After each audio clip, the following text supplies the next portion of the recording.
Abra sua Bíblia no Evangelho de Mateus. Vamos começar hoje o capítulo de número 25. Mateus, capítulo de número 25.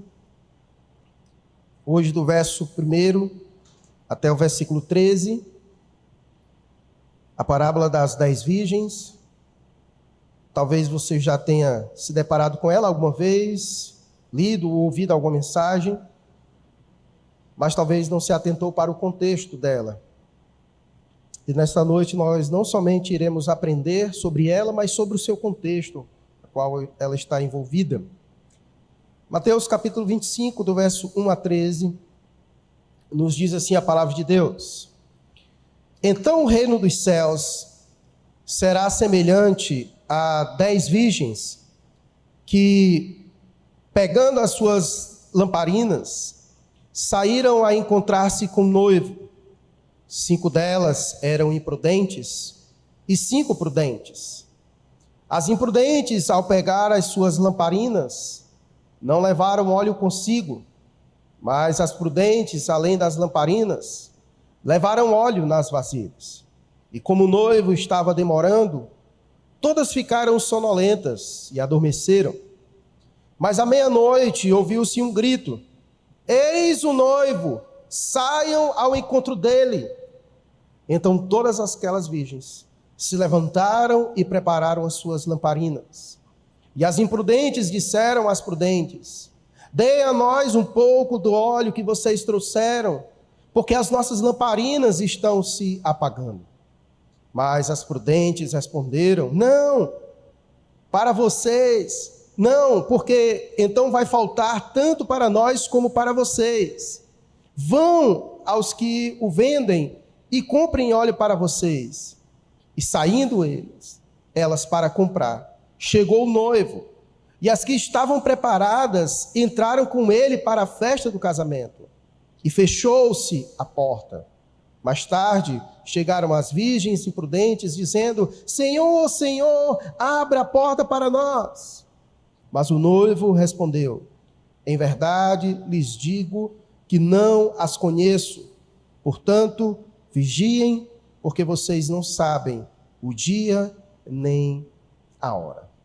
Então, lembrando você o contexto em que esta parábola está inserida e por que a Jesus a proferiu neste exato momento. Jesus aqui se encontra no Monte das Oliveiras. Jesus está em seus últimos momentos, como os irmãos já bem sabem, e ali ele responde à pergunta dos seus discípulos, que fora ali feito no versículo de número 3, a qual seus discípulos perguntam a Jesus quando é que iriam acontecer 3 coisas. Primeiro, a destruição do templo. A segunda, sinais da sua vinda. E terceiro, o final dos tempos. Portanto, o capítulo 24 e 25 de Mateus, ele tem essa finalidade de responder a essas questões.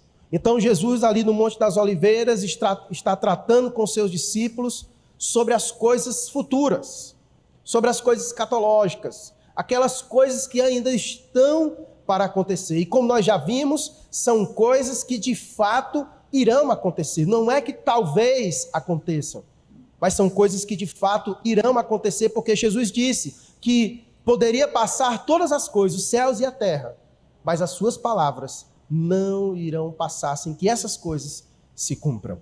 Então Jesus dá uma promessa para os seus discípulos, dizendo que essas coisas, de fato, elas devem acontecer.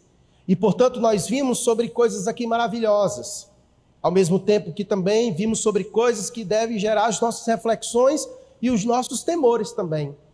Porque Jesus nos falou sobre momentos maravilhosos, mas também sobre momentos muito sombrios. Jesus falou, por exemplo, sobre a grande tribulação a que a terra ainda iria enfrentar, sobre a figura do abominável da desolação, descrito por Daniel, e bem também visto por Paulo, chamado de anticristo, da qual ele há de se levantar e perseguir todo o povo de Deus. E há de ser um tempo muito difícil, de tal maneira que Jesus disse que se não fosse por causa dos eleitos de Deus, que se Deus não abreviasse esses dias, ninguém suportaria. Então, dias muito difíceis, Jesus ali falou aos seus discípulos que ainda estão por vir. Mas também Jesus falou sobre como será a maravilha da sua volta, a iminência da sua volta, a veracidade da sua volta, e como ele vem para o temor de muitos, porque nós vimos que os povos, quando verem o Filho de Deus descendo, hão de se lamentar, mas ao mesmo tempo ele vem para buscar o seu povo. E isso traz conforto a todos nós, em saber que haverá um fim. Esses discursos aqui, de Mateus capítulo 24 e 25, responde todas as nossas inquietações sobre este mundo mau. Quando tudo isso vai acabar? Até quando Deus há de olhar do seu trono e não julgar toda a injustiça da terra? Esse tempo está reservado. E como nós vimos no sermão passado, quem sabe desse dia? Somente o Pai. Nem os anjos, nem o Filho, mas somente o Pai sabe esse dia, do qual há de chegar, e eu creio que não tarda muito para que ele venha. Enquanto isso, devemos fazer aquilo que Jesus disse. Observe os sinais. Ele nos deu a referência da videira, mais na frente veremos outras referências sobre as estações, que devemos observar os sinais, observar as coisas acontecendo e montarmos uma pedrinha, cada pedra como se monta um mosaico, e observar como está próximo a volta do Senhor Jesus. Mas até lá, Jesus disse que não deveríamos ficar de braços cruzados. Até lá, Jesus nos chama a um espírito de vigilância. Devemos estar vigilantes, em atuação, buscando viver uma vida santa e piedosa para nos encontrarmos com o Senhor. E aqui o capítulo 25, então, depois de Jesus falar da grande tribulação e da sua volta, ele mais uma vez gasta tempo ensinando os seus discípulos sobre a importância da vigilância e de estarem preparados para este momento. Mas o que essa parábola, então, ela nos quer ensinar? Lembrando você, essa não é a primeira vez que nós vimos parábolas. Nós já temos visto constantemente aqui algumas parábolas na exposição do Evangelho de Mateus. E uma das características da parábola é que ela começa sempre com essa frase, no versículo 1, que diz: então o reino dos céus será semelhante a 10 virgens, que pegando as suas lamparinas, saíram a encontrar-se com o noivo. Então Jesus usa essa parábola, a parábola das 10 virgens. E ele diz isso porque a parábola tem essa intenção, é de ser uma analogia, uma ilustração. Ele quer comparar uma coisa, para usar uma coisa de comparação, de exemplo, para trazer aplicações a outra coisa. E ele está falando aqui sobre o reino de Deus, e em especial sobre a sua vinda, sobre os finais dos tempos. E então, para ensinar sobre a sua vinda e o final dos tempos, ele então usa essa parábola das 10 virgens. A pergunta é: o que essa parábola das 10 virgens nos ensina sobre a sua volta e sobre o fim dos tempos? O que é que tem a ver 10 virgens que pegaram as suas lamparinas e saíram para encontrar-se com o noivo? Bom, eu quero aqui rapidamente parafrasear a parábola para que você entenda aqui como foi que ele apresentou ela. Ele apresentou essa parábola como um cortejo nupcial, onde o noivo sai de sua casa. Geralmente, naquele contexto, os casamentos duravam muitos dias e tinham várias cerimônias. Então tinha cerimônia na casa da noiva, na casa do noivo. Era assim 7 dias de muita festa, né? Haja dinheiro, haja comida e haja bebida, né? Para tudo isso. Mas essa é uma tradição cultural. E, portanto, aqui a cena da parábola é esta. O noivo está indo para a casa da noiva e no caminho ele vai se encontrar com as damas de honra, que no caso aqui são essas 10 apresentadas como essas 10 virgens, que vai com ele para, então, essa cerimônia, para poder celebrar este casamento. E o texto diz que, então, elas estão ali prontas, com a sua lamparina nas mãos, aguardando o noivo vir. Pode ser que seja à beira de um rio, onde ele vai passar em um barco para elas entrar, ou também pode ser em uma estrada, onde ele possa vir com alguma carruagem, onde caiba todas elas dentro também. O fato é que elas estão com uma lamparina, aguardando a chegada do noivo, para que elas possam, então, acompanhá-lo e ir juntamente com ele. E a parábola nos diz que há um determinado momento, esse noivo demora para vir, e devido à sua demora, elas dormem. Todas elas dormem. E elas são acordadas por alguém que anuncia: o noivo está vindo. Elas então despertam daquele sono, todas com as suas lamparinas, só que o texto diz que a lamparina de 5 está o fogo se apagando. E elas se desesperam, porque a sua lamparina está apagando, e a gente vai já ver o porquê desse desespero, desse fogo está apagando, tá?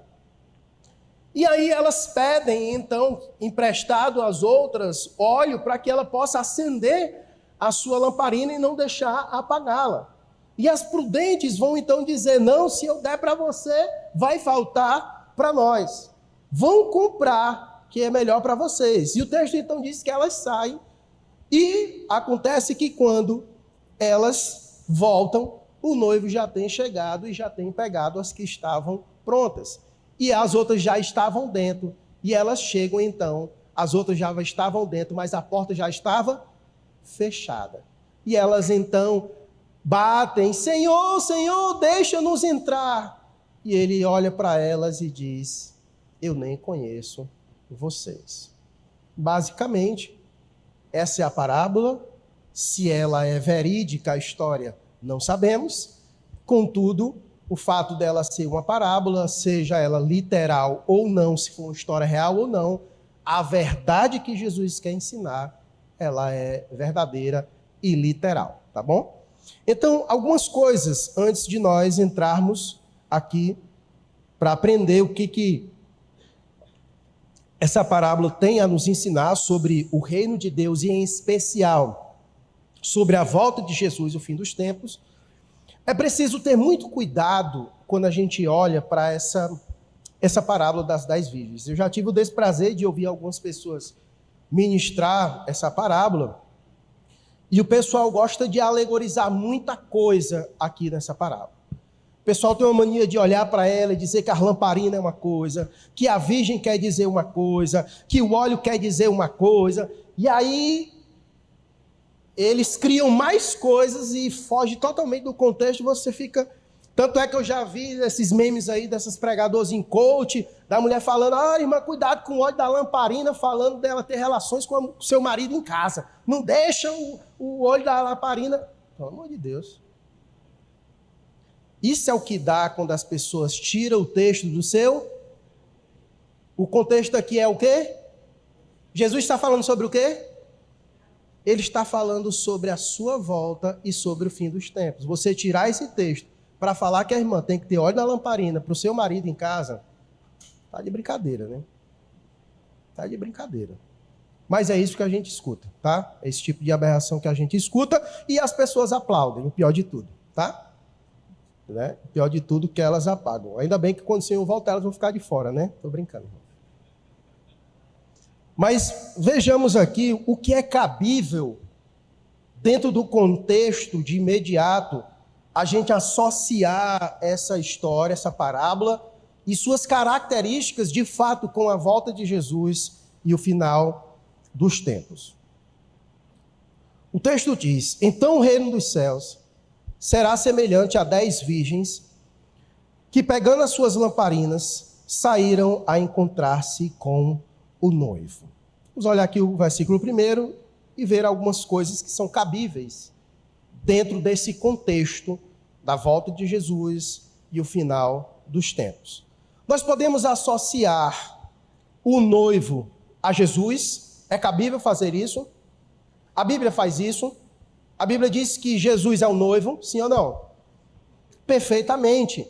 Jesus é o noivo que está por vir e nós estamos o quê? O aguardando. Então é cabível. Porque faz sentido. Porque a Bíblia diz que Jesus é o noivo E a igreja é o quê? A noiva. Muito embora o texto não apresente a noiva, mas ele é o noivo. Ele é o noivo. E aqui, muito embora as menções de o noivo fiquem mais explícito ainda nos desenvolvimentos das cartas paulinas, mas quando a gente pega o Antigo Testamento, Isaías, Ezequiel, Oséias, você vê claramente Deus assumindo essa figura do noivo. E aqui, Jesus, ele então se apropria dessa figura do Yahvé, de Deus, sendo o noivo. E o próprio João Batista, em João capítulo 3, verso 27 a 30, ele já apresenta Jesus como noivo. Coloca para nós aí, por favor. João capítulo 3, verso 27 a 30.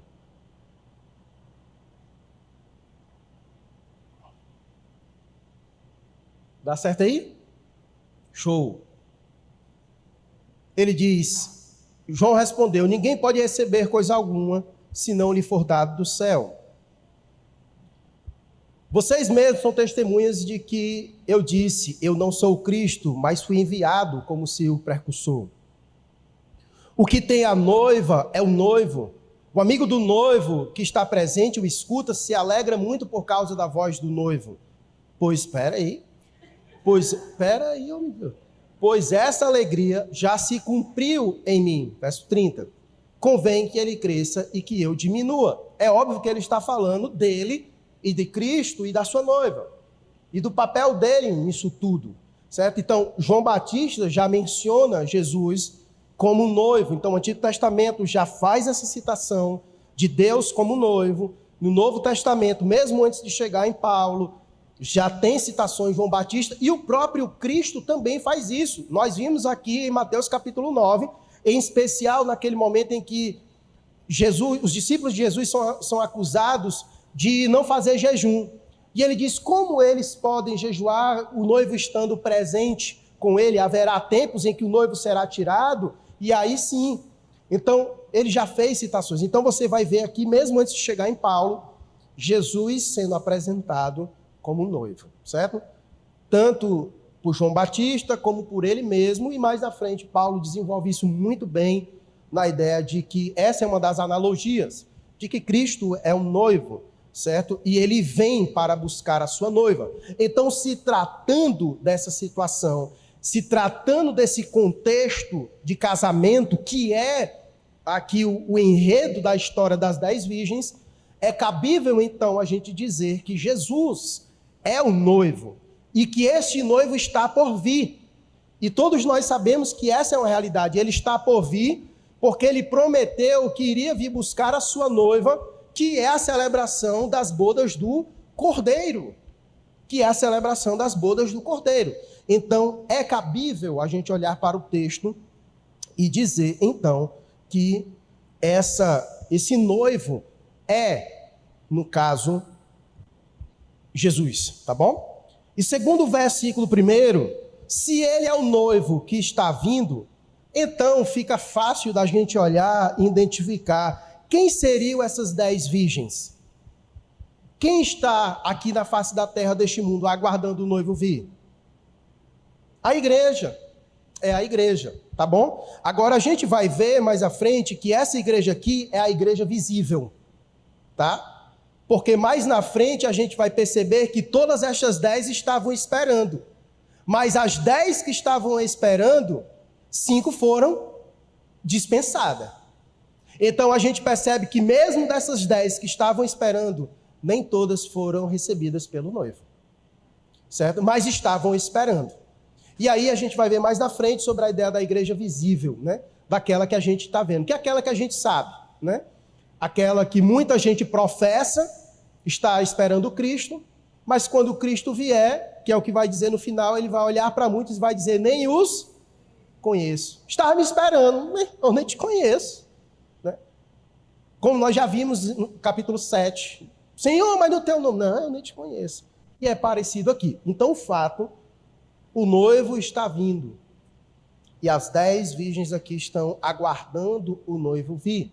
Então, poderíamos dizer que assim como o noivo é a pessoa de Jesus Cristo, as 10 virgens poderíamos dizer que a igreja professa, espectadora, aquela que está esperando a volta de Jesus, a vinda do noivo. Essa é a igreja visível. E o texto diz, então, que algo acontece que divide as 10 em metade prudentes e a outra metade em imprudentes. Pergunto a você, o que foi que aconteceu para que dessas 10, o próximo texto vai dizer que 5 delas eram imprudentes e 5 prudentes. O que foi que aconteceu para que ficasse percebido que 5 eram prudentes e 5 imprudentes? Olhe para o texto. 5 delas eram imprudentes e 5 prudentes. Versículo 3. As imprudentes, ao pegar as suas lamparinas, não levaram óleo consigo, mas as prudentes, além das lamparinas, levaram óleo nas vasilhas. O ponto é, quando a gente faz essa primeira leitura, dá-se a entender de que somente 5 estavam com as lamparinas acesas, e que as outras 5 não tinham levado óleo, e, portanto, as lamparinas delas não estavam acesas. Contudo, se você olhar para o texto, o texto não vai nos dar essa ideia. Porque, por exemplo, se você vê o versículo 8, vai dizer assim: e as imprudentes disseram às prudentes: dei a nós um pouco do óleo que vocês trouxeram, porque as nossas lamparinas estão se apagando. Então, na verdade, as lamparinas delas estavam acesas, elas tinham colocado óleo, e mais na frente disse que estava só se apagando. Então, na verdade, o que distingue a prudente da imprudente é porque a prudente havia levado óleo extra. Ela havia se preparado para algo que poderia acontecer, que foi crucial. O que foi que aconteceu que foi crucial para que, de fato, pudesse ser percebido, essa é prudente e essa é imprudente? É o que vai dizer no versículo 5.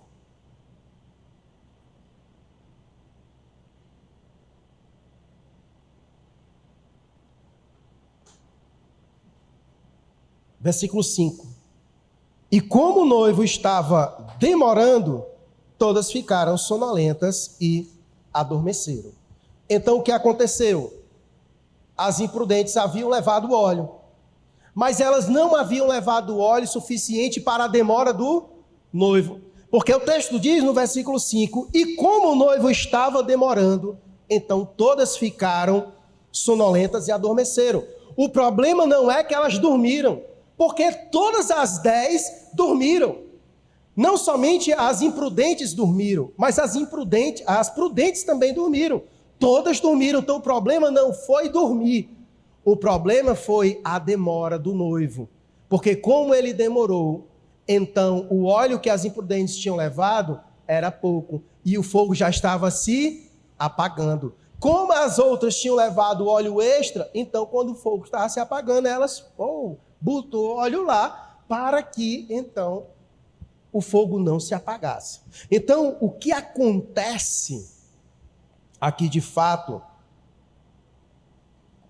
que divide esse grupo em prudentes e imprudente, é exatamente a demora. Que essa é uma característica da volta de Jesus. É o que a gente chama da parousia.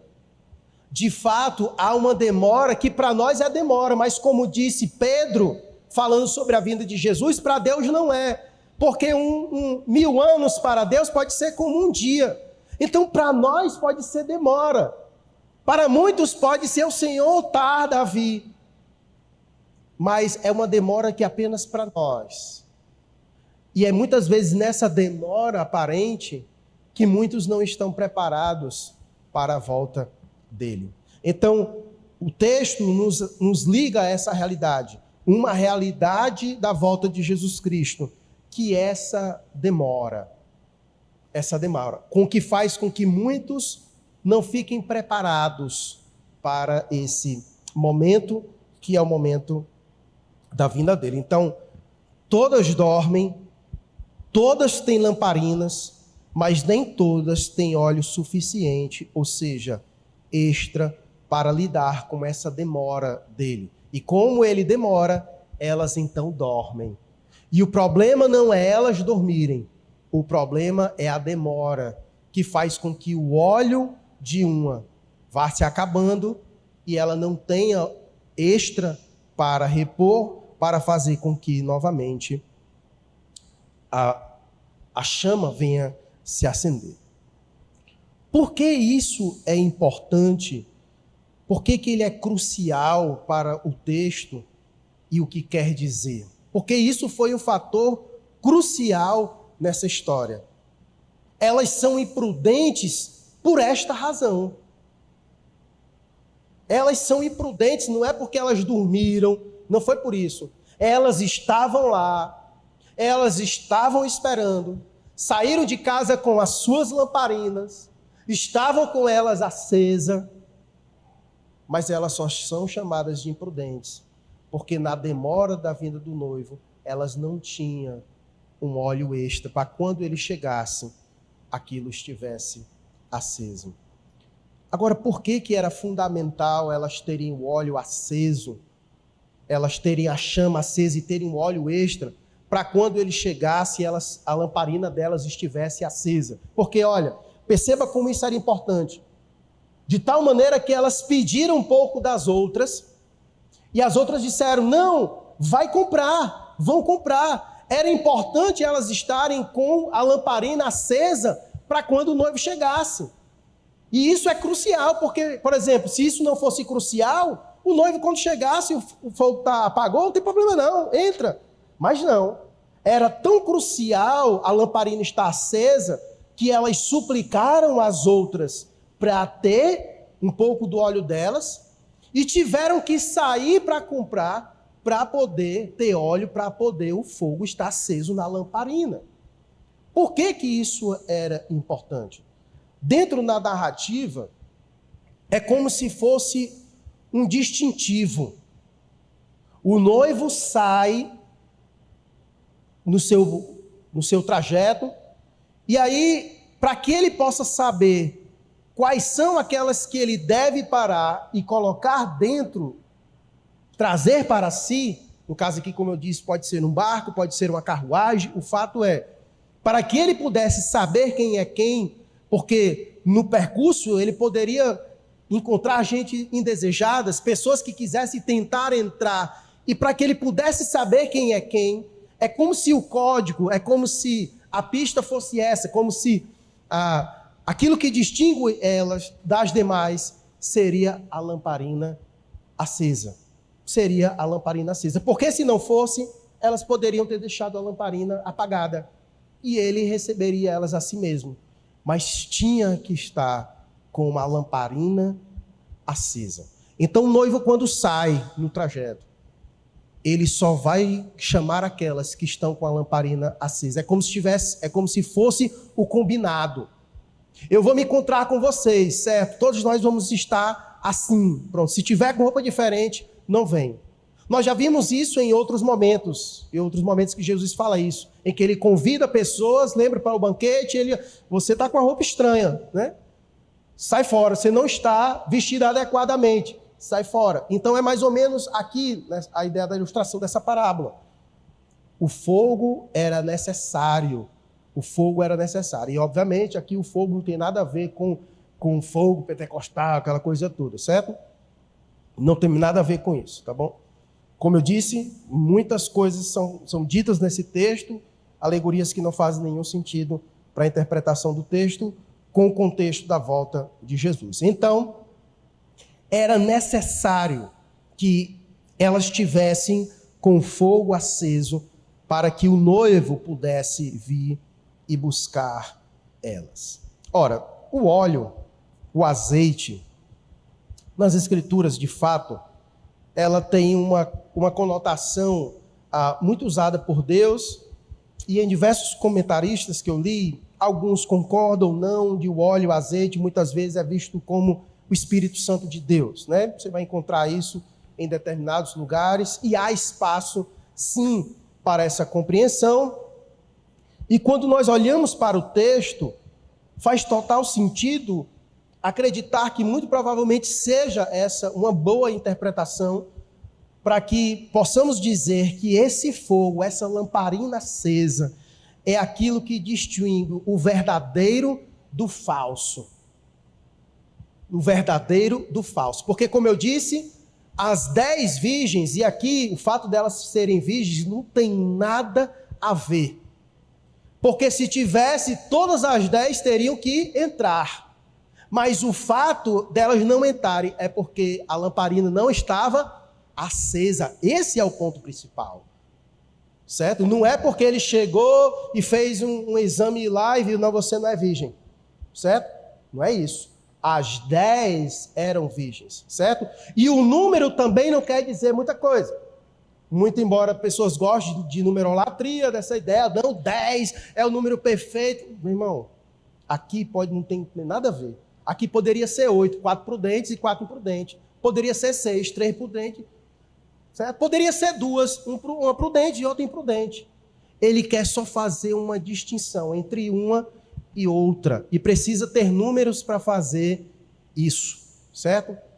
Só isso. E ele usa o exemplo do cortejo de casamento, que são muitas as damas de honra. Por isso é 10. Certo? Então, não tem nenhuma simbologia, não tem nenhuma analogia no número 10 e também na questão das virgens, né? Porque elas eram puras, porque as virgens são puras. Então, por que as outras não entraram?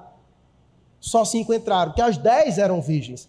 Mas o ponto que distingue uma da outra era a lamparina acesa ou não. Esse é o ponto. É a única coisa no texto que distingue uma da outra, que faz uma ser prudente e que faz a outra ser imprudente, de não ter o óleo necessário para poder, quando o noivo chegar, a sua lamparina está acesa, porque só ela estando acesa é que ele vai chegar e vai dizer, agora você pode entrar. Então é como se fosse uma marca,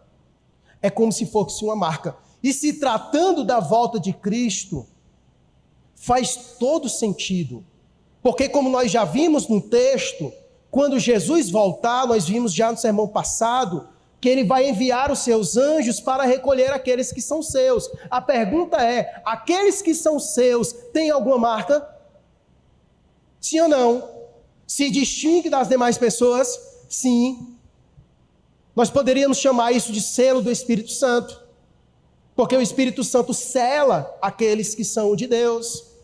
Certo? Então, tem alguma coisa em nós, aqueles que são verdadeiros, que distingue dos falsos, de maneira que ele olha para uns que têm isso e diz, sim, pode vir, e para outros que acham que tem, mas que não tem, diz, eu nem te conheço.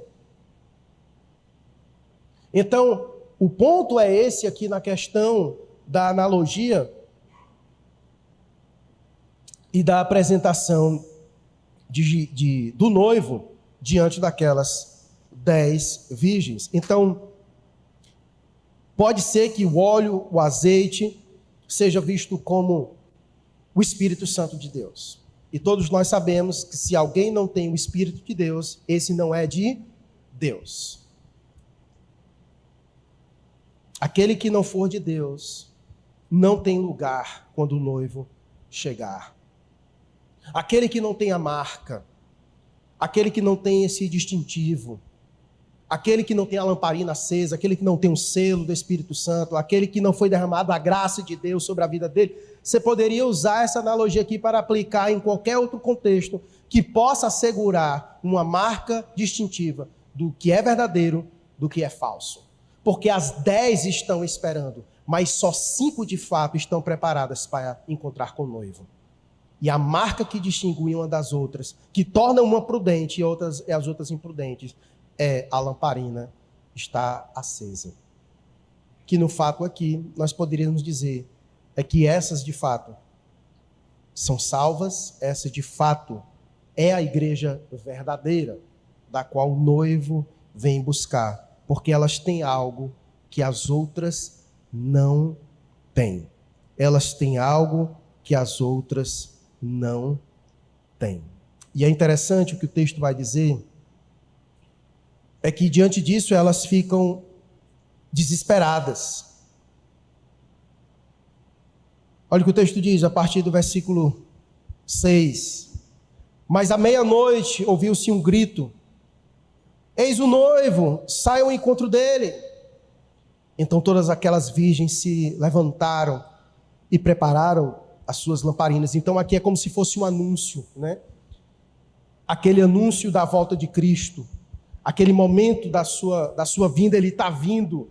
Nós já vimos isso nos sermões passados, que quando ele vier vai ter estouro no céu, vai ter trombeta tocando, enfim. E aqui é um grito, alguém anunciando, é agora que ele vem, é agora que ele vem. E aí há todo aquele preparo para que ele venha. E aí o texto diz, versículo 8. E as imprudentes disseram às prudentes: deem a nós um pouco do óleo que vocês trouxeram, porque as nossas lamparinas estão se apagando. Mas olha a resposta das prudentes. Mas as prudentes responderam: não. Porque então vai faltar tanto para nós como para vocês? Talvez você possa dizer, essas prudentes são prudentes e também otárias. Covardas elas, né? Porque não repartiu. Como assim? Não repartiu, não dividiu? A gente tem que dividir o pão com as outras pessoas. Elas queriam ver as outras no foguete, sabiam que se elas não tivessem ali o óleo, se não tivesse a lamparina acesa, não ia dar certo. E mesmo assim elas disseram: não, te vira, vai comprar.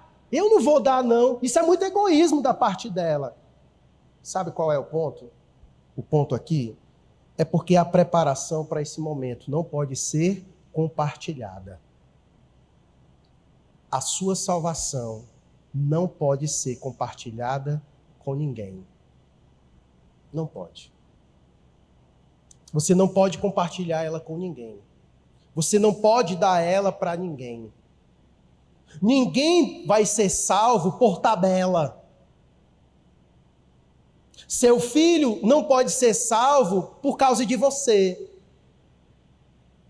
Você pode ser crente, mas se seu filho não for crente também, nada feito. E você não vai poder compartilhar a sua salvação com ele e com nenhuma outra pessoa. Ela é individual, particular. Ela foi dada por Deus a cada um de forma específica, particular, individual, singular, e ela não pode ser compartilhada com ninguém. Então, o fato aqui é exatamente esse. Elas não podem compartilhar com a outra o óleo. Não dá para isso acontecer. Porque aquilo que foi dado por Deus para ela é na medida para ela. Deus não deu salvação transbordante em nós que transborde para outra, que passe para outra pessoa. Deus trabalha de forma particular com cada indivíduo. Com cada indivíduo. Então, isso é algo que não pode ser compartilhado. Naquele dia, você não pode chegar para o Senhor e dizer: Senhor, eu quero levar ele aqui comigo. Porque mora comigo, está na minha casa, é da minha família, é minha mãe, é meu pai, é meu irmão, é meu brother. Ei, cara, deixa eu ir contigo, a gente foi amigo a vida inteira. Não dá. Não dá. Isso não pode ser transferido. Não pode ser compartilhado. A salvação, ela é única e específica para cada indivíduo. E é por isso que o texto diz que elas agiram dessa maneira. E as imprudentes disseram às prudentes: dê a nós um pouco do óleo que vocês trouxeram, porque as nossas lamparinas estão se apagando. E elas disseram: não, porque vai faltar tanto para nós como para vocês. Vão às que o vendem e comprem óleo para vocês. Elas não poderiam compartilhar. Não podia, porque é única e singular para a vida delas. E o texto continua: e saindo elas para comprar, chegou o noivo, e as que estavam preparadas entraram com ele para a festa do casamento, e fechou-se a porta. Ali foi o momento em que não tinha mais o que fazer. Uma das características que envolve o contexto da volta de Jesus é o julgamento. E por isso que o texto apresenta que quando elas foram e voltaram, a porta estava fechada. Isso lembra o que nós acabamos de ouvir no sermão passado, que ele usou um exemplo de que a porta também foi fechada. Qual foi o exemplo que nós vimos no sermão passado? De Noé. Nós vimos isso no sermão passado. De que ele passou 120 anos chamando as pessoas ao arrependimento para se preparar para aquele momento. E o que foi que elas fizeram? Elas estavam vivendo como? Casando, se dando em casamento, comendo, bebendo, seguindo sua vida. Não se prepararam em Deus para esse momento. E quando a porta fechou, não puderam entrar. Então aqui mais uma vez, Jesus aplica uma verdade da sua volta. A porta será fechada. E isso chega como julgamento. Assim como ele citou o caso anterior, que quando a porta fechou, o julgamento de Deus veio. O dilúvio desceu sobre a terra e matou todo mundo. Porque a porta foi fechada. Então, mais uma vez aqui, uma característica da volta de Jesus, é essa característica de julgamento. Para aqueles que não estão preparados, a porta será fechada. Para aqueles que não estão preparados, a porta será fechada, como diz o texto.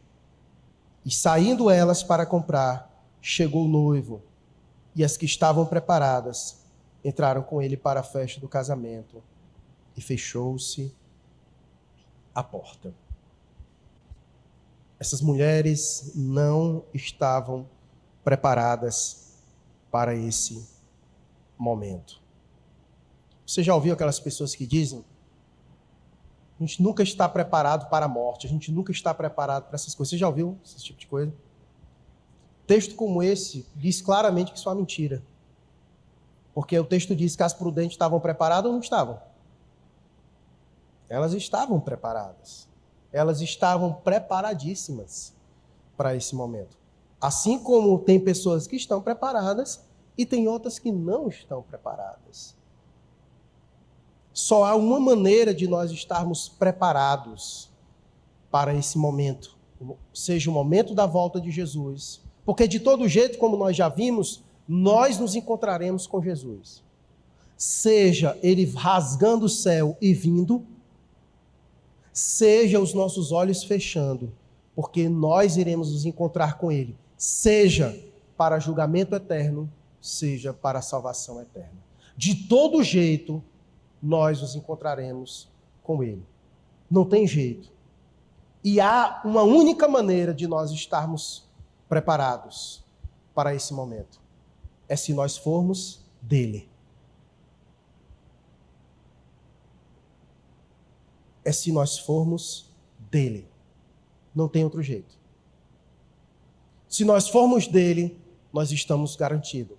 Se nós formos dele, esse dia e esse momento não deve ser visto como um pavor para nós.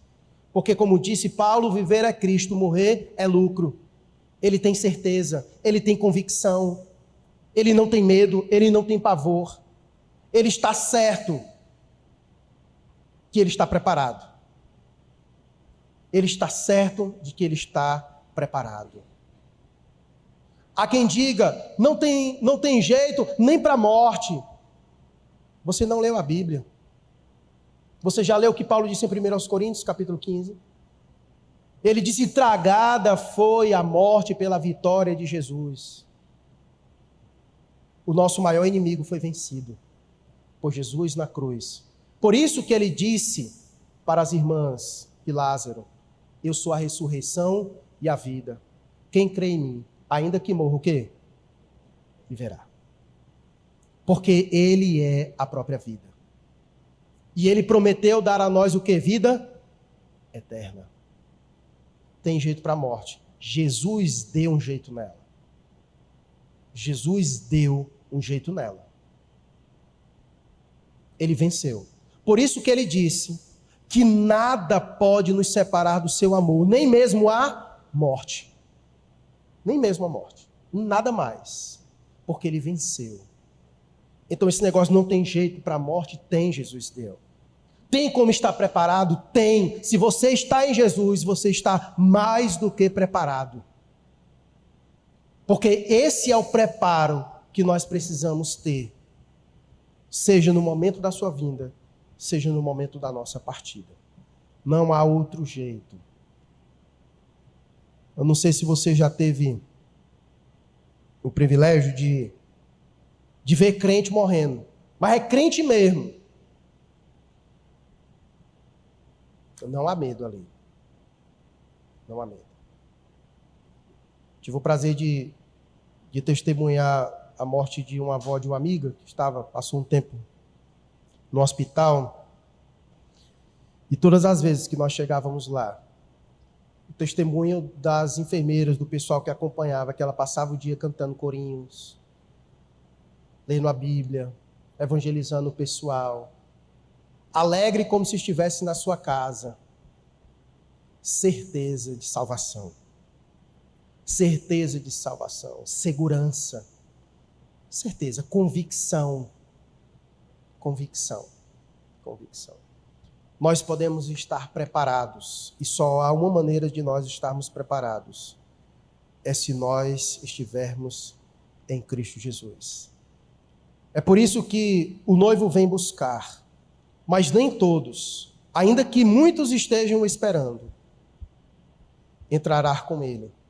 Mas somente aqueles que tiverem preparados, selados pelo Espírito Santo de Deus, que foram alvos da graça de Deus.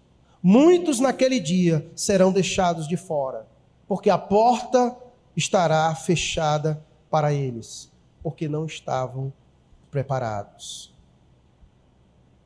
Porque não estavam preparados. Não estavam em Cristo. E diga-se de passagem, estar preparado aqui não é simplesmente frequentar uma igreja. Perceba que as imprudentes, elas quase enganam. Elas estavam juntamente com as outras. Elas estavam esperando. Elas saíram de casas com as suas lamparinas. Elas botaram óleo nas lamparinas. Elas tinham certeza de que iriam se encontrar com ele. Tanto é que o texto vai dizer que elas fazem reivindicações. Olha o versículo 11, quando a porta é fechada. Mais tarde chegaram as virgens e prudentes dizendo: Senhor, Senhor, abra a porta para nós. Elas fazem reivindicações porque elas acham que têm direito de entrar, porque na mente delas, elas estão preparadas. Na mente delas, elas estão preparadas e têm o direito de entrar, e por isso elas batem: Senhor, deixa a gente entrar. Aqui o Senhor, Senhor, é a expressão de quem conhece.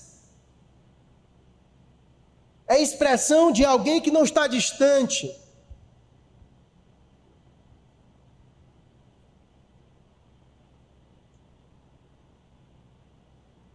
Estar preparado aqui não é simplesmente frequentar uma igreja. Elas estavam esperando, tinham lamparinas. É por isso que naquele dia muitos hão de ser surpreendidos, como nós já vimos na exposição de Mateus capítulo 7. Porque naquele dia essas mulheres poderiam dizer: mas a gente estava aqui te esperando, a gente estava com as nossas lamparinas, é porque aqui se apagou, mas foi quase agora que se apagou, porque se tu tivesse vindo há 10 minutos atrás, tinha dado certo. Como aqueles de Mateus capítulo 7, mas como assim, Senhor? No teu nome nós fizemos tantas coisas. Nós expelimos demônios. Nós realizamos milagres. Nós fizemos tantos feitos em teu nome. Essa é a diferença da igreja visível para a real. Nem todo aquele que diz Senhor, Senhor, entrará no reino de Deus. Nem todo aquele que professa com a sua boca conhecer a Deus, de fato o conhece em seu coração. Pode dizer Senhor, Senhor da boca, mas ele não é Senhor no coração. E ele vem para aqueles onde ele é Senhor no coração, e também será Senhor nos lábios. Porque Ele é aquele que sonda os nossos corações. E Ele não tem nenhuma dúvida daqueles que são seus. Ele sabe exatamente aqueles que são seus e os que não são. Então perceba que a volta de Jesus envolve o julgamento. E este é um elemento muito central nesta parábola. O texto diz, depois que elas dizem, Senhor, Senhor, abra a porta para nós.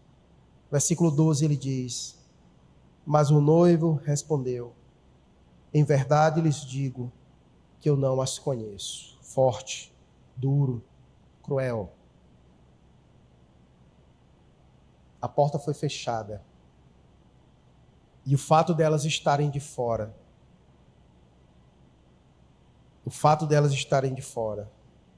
é a verdade que elas não o conhecem. Porque se elas o conhecessem, elas teriam levado um óleo extra para esperar o noivo estar com a lamparina acesa para quando ele chegar. Por isso que ele encerra dizendo, portanto, vigiem, porque vocês não sabem o dia nem a hora. Nem a hora. Se o noivo viesse agora, você entraria ou ficaria do lado de fora? Você está preparado para se encontrar com ele? Lembra sobre o que eu falei no primeiro sermão, sobre esse sermão escatológico. Os discípulos estavam aperreados por saber a data e o dia, mas Jesus estava muito mais preocupado em se eles estariam preparados para esse momento do que com o dia especificamente. É por isso que nós estamos vendo aqui vários contextos. A próxima parábola é outra parábola sobre isso. Jesus preocupado em que se as pessoas estão preparadas para esse dia. Que esse dia vai chegar, não há dúvidas. O ponto é, estamos preparados? Somos classificados como os prudentes ou os imprudentes? Ficaremos de fora ou ele nos colocará para dentro?